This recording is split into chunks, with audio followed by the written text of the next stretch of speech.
is principally in favor of his principal, the president, as it were. So it's not like even common sense can tell us what is right and what is wrong. The governor is a democratically elected executive of the state. So the issue of what do you call it now, sacking him or suspending him, generally, constitutionally speaking, is against the constitution. What he can do is to mediate. That is what he should do. The president should mediate. And as a matter of fact, Nigerians are not happy the extent of his mediation in that crisis. He actually played the ostrich, as it were. Meanwhile, he should have come all out to make peace in that. After all, the man that is dragging this whole situation is the minister. The man that is behind this whole thing is the minister of the federal, the FCT. On that, the AGF the AGF coming to defend, yes, that is what he should do as an appointee. He couldn't have done otherwise. So constitutionally, it is wrong. Now, Mr. Sam, let's talk about some of the accusations that were also leveled against. Can hear you. Can you hear me now? Let's talk about some of the accusations that were also leveled against the governor of Rivers State. The AGF seemed to have alleged that the Rivers State governor teleguided the militants to bomb oil pipelines. The federal government is now indicting Governor Naira-for-crude Fagbemi in this alleged act of terrorism against the state. What do you make of these accusations?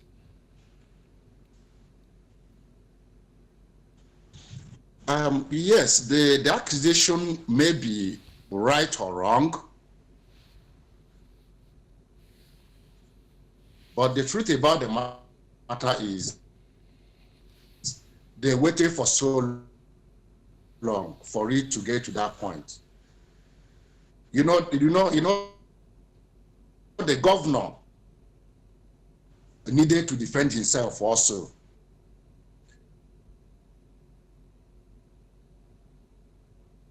And some of the things, some of the games also he needed to play, like the federal government is playing their own, is to use some of those guys to say, hey, we are here. If you do this, we'll do this. So don't try it. I think that thing was like warning the government that, look, we have been in this business of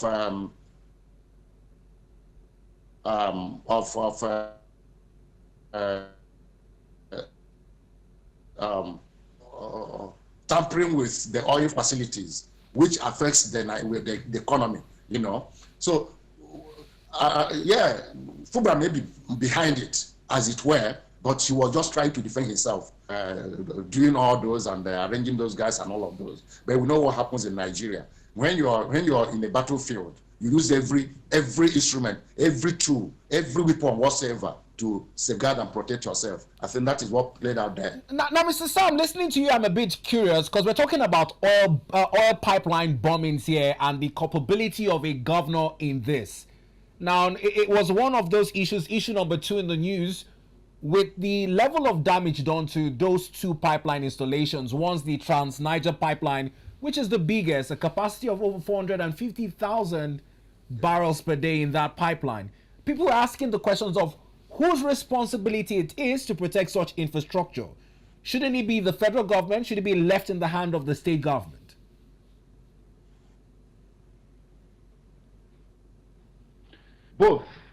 Both as it were, because it's a national facility.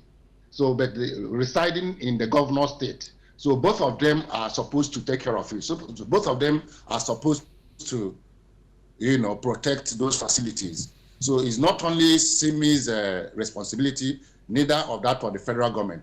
Is a joint effort to protect those facilities. After all, the Minister of Petroleum is not Simi Fubra, right? So what I'm trying to say in essence is that Yes, if Simis Fubra is behind or was behind what happened to those facilities, it is condemnable, no doubt. But what I'm saying too is that federal government did not play their own role right, because this whole thing would have been stopped before now. They didn't leave it in the board. They saw it coming. It's not like they didn't see it coming. They saw it coming. Those guys threatened before now that if they try anything sinister, that they will do this. So they allowed it to get to that point, and that is where we are. So the next thing, what we should focus on now is how to redeem the situation. Now, in redeeming the situation, many are also looking at calls the for... damage has been done. How do we redeem it? What do we do going forward? Now, listening to the AGF, he has said that the parties involved do have an ample time, 6 months, to come back to the table and look for a resolution. But whilst this is the case, the next question is on the Rivers people. There are overdue allocations that were withheld following a Supreme Court judgment restricting payments of FAC from the Federation's accounts to them. Now that they have a sole administrator, a lot of public affairs analysts are permutating that in the coming weeks we should see a release of withheld allocations. I don't know if you join this school of thoughts. What's your take on that issue? Thank you so much. You see, I think the federal government has said so, that the allocation will be released to the administrator. So if the allocations are released to him, all he needs to do is to do the necessary things, pay salaries and allowances and contract sums and all of those, so that the state can be running, up and running until when the suspension and everything is resolved. So the withholding of the allocation, I don't think is going to continue, because there's somebody now that is going to administer that place. So they will naturally, constitutionally release the allocations to him to administer. I think that is what it is. There's no two ways about that. They will release it now. If they don't release it, how will he work? So they will release it, and they said they're going to release it to him. But they didn't do so that the state can be up and running until they resolve the main issue, which from what I've read is like National Assembly is looking at cutting it down to 3 months. So that will be also a respite, for the state, so that things can start working properly. Mr. Sam, would like to get our hands on that material you read, because yesterday, in both chambers of the National Assembly, they failed to reach a resolution on it. In the Senate, they stood down the debates to today, and in the Green chambers, they failed to reach quorum with the majority number required to take an action on it. So listening to you say that they might cut it down to 3 months, I don't know what your source is, but could you tell our viewers where you got that information?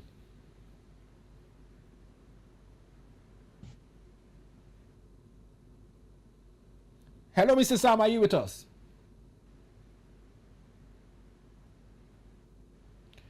Well, it would be interesting to hear where Mr. Sam got his sources on the National Assembly contemplating to cut down the 6-month suspension. You would recall yesterday, and we did capture in our earlier news. Yes, I read it up.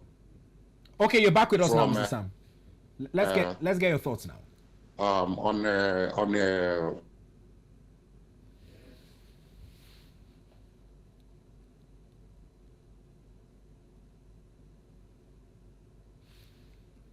Hello, Mr. Sam. That is. Yes, we can hear you. Carry on. I can hear you. We're asking about the source where you got the information. Please carry on. Oh, yes, I am. I am, yes. All I said is that I read it up on a Medium, and it's an exclusive story. That's what the Medium tagged it. They say it's exclusive, that they got it from, some lawmakers, within the system. That can you hear me? Yes, I can hear you. Carry on. We can hear you. Yeah. I read online that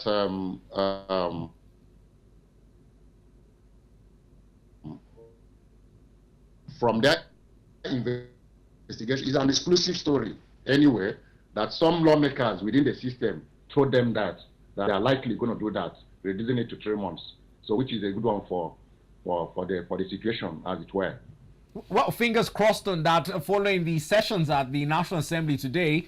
We hope to get confirmation on these speculations. But moving on to another issue in the news, it's on the deployment of 10,000 troops to Rivers State, a move which the federal government has said is to guard against further vandalization of oil pipelines and installations in Rivers State. This move has also been greeted by mixed reactions from the Nigerian Labour Congress, the TUC, who are calling it a militarized move. What do you make of this?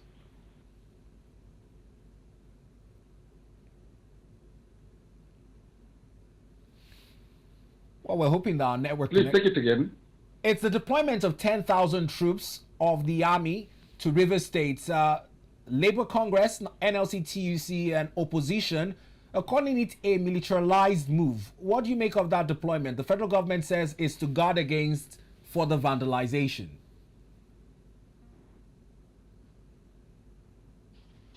Oh, yes. I think I read that thing, and it's not military from what I read. Is NSCDC that they said they deployed 10,000 of them to protect the oil facilities, which is one of their core and constitutional roles.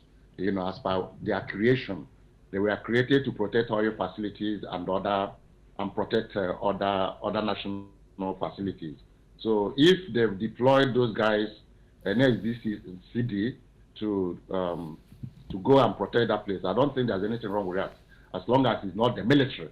Because from what you said, you're saying military. From what I read up, it's not military. They said it's the security and the civil defense members that they sent there. So if it's military, that would be wrong, because this is not a military regime, as a matter of fact. You know, but if it's the civilians, the civil defense personnel, I don't think there's anything wrong with that. So it's a function of is it the military or the civil defense? If it's the civil defense, that's their primary role, you know. But if it's the military, that means something else is happening, which is not right and constitutional. Thank you. Now, let's rest this Rivers issue and let's look at other issues in the news making the rounds this morning. Away from Rivers is the issue of a stalled Naira-for-crude deal, with Dangote Refinery reportedly halting sales of its products in Naira. Now, there are speculations by marketers and experts that this would further hike up the prompt price of premium motor spirits, otherwise called petrol. I don't know what you make of this seemingly fractured relationship between the NNPCL and Dangote Refinery.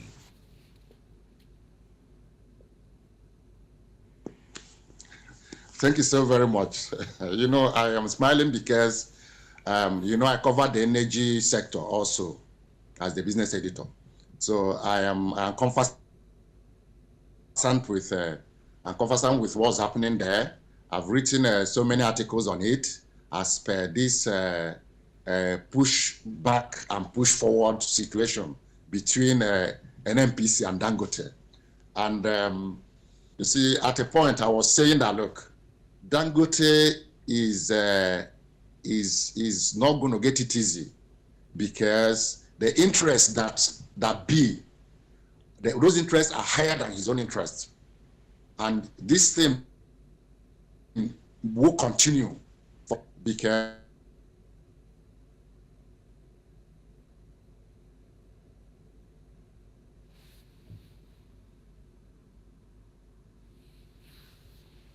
we do apologize. As you know, the oil sector, the interests there are very vested, very mantinous there. So for Dangote to come in to take charge, because as a matter of fact, you can't hear me? Carry on, we can hear you. Hello? Please carry on, Mr. Sam, Hello? we can hear you. Oh, good. So I was talking about, thank you so much. I was talking about the Dangote and the NNPC games that have been played over time, right?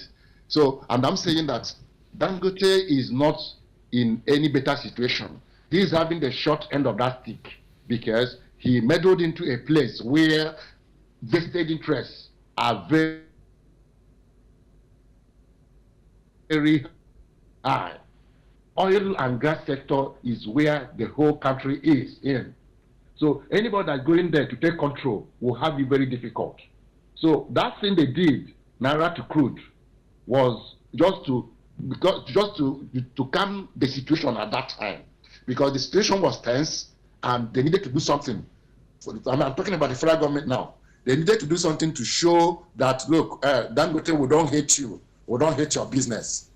That they've done, and they've quietly pulled off the what do you call it now, the rug off his feet. That's what has happened, you know. So if Dangote said, look, that he didn't know that this thing was going to happen, I think he should not be telling himself the truth, because that deal was done in a hurry.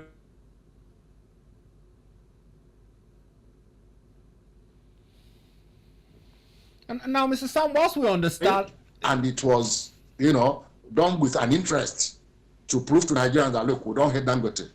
We supported him when he was coming on stream with that company, and we can't say no to him now. So they use it as a mechanism. well, Mr. Sam, I understand your position of this Naira-to-crude deal being more like a bargaining chip, which the federal government used to douse the situation. Can I hear you? Which the federal government used to douse the situation. But the big question now from many Nigerians is, how do we build our local currency, the Naira? When we look to continue dollarizing the purchase of crude vis-a-vis what the international markets are pegging the crude sale rates at, we need to build the Naira. Do you think that in some way this move is counterproductive towards building or giving strength to the Naira? Absolutely, yes. It's running counter, fully counter, because this Naira-to-crude thing would have been an avenue to actually stabilize the Naira. So what they've just done now is doing one step forward and 3 steps backward. That's what they've done. And they don't care about it because of what they are getting from it. You know, the way we do things in this country, nobody looks at the general interest. Everything is personal interest. So generally, they shouldn't have done that, because they know what the impact will be on the currency. And when that happens to the currency, every other economic trade and activity would, you know, experience the harshness. But in this situation, they are doing what suits them, you know, not what suits the nation. So the Naira-crude deal that has been cancelled is going to pose so much of a challenge to stability of Naira. I mean, when everybody starts importing, you know what it is? They will use dollar to import. So naturally, it's going to affect the stability of the Naira. And it's not like the powers that be we are not aware. They were aware, but an interest is being protected somewhere, and that is where we are, and that is the nature of the system that is run here. You know, where everything everything starts and ends with self, you know, and not national interest. I think that is what it is. Naira will remain down as long as that deal is cancelled. It is a big challenge. That's the truth. Now, let's also look at the further implications of this move on the price of fuel in filling stations. In the past few weeks, Dangote had reduced the ex-depot price and by extension, the pump price. Would this move further also see a hike in the pump price?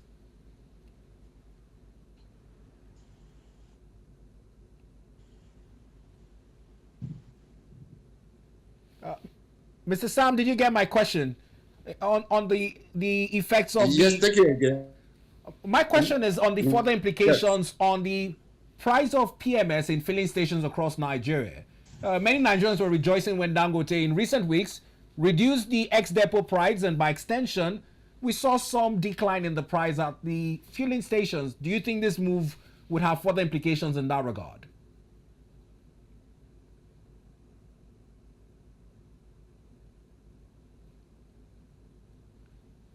Well, it may seem as though our network subscribers are preventing us to have the best of this conversation with Mr. Sam. It's more on the speculations of the interest, much like Mr. Sam has alluded to, that are interfering with the dynamics in the downstream sector of our petroleum. Now, with this Naira-for-crude deal, a move which many financial and economic experts lauded at the time as It will definitely. It will definitely. Well, Mr. Sam, we just touched on one final issue. Since the network is refusing for us to have the best of conversation, it's on a sad accident which occurred along the Abuja Kefi Expressway yesterday. Now we hear that the fire service and emergency responders have blamed the cause of this accident on a brake failure. If you would recall, there was supposed to be a ban on petrol tankers carrying above 45,000 liters of petrol. There were debates on this ban, but do you see a reason why this ban might be enforced following this recent accident?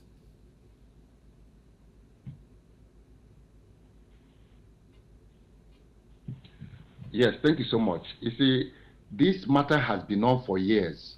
I remember I'm from Imo State. Some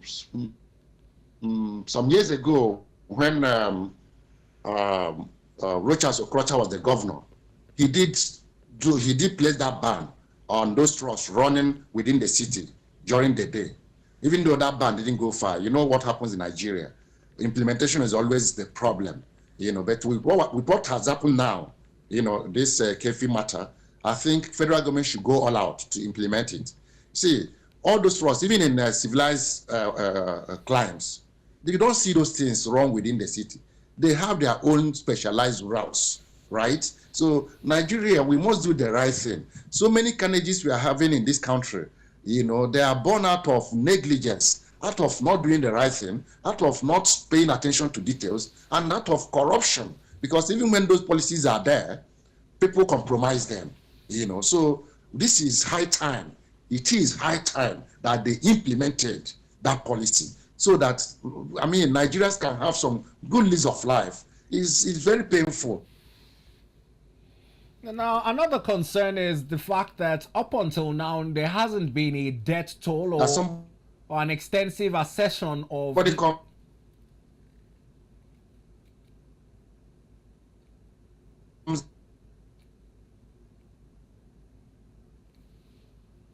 out all of a sudden the person has died out of negligence, recklessness, reckless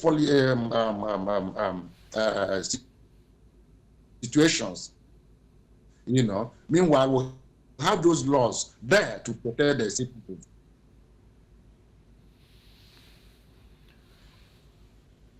Well, Mr. Sam, we must thank you for your time on the program. We also do apologize as the network has hindered for us to have a very smooth conversation on the issues in the news.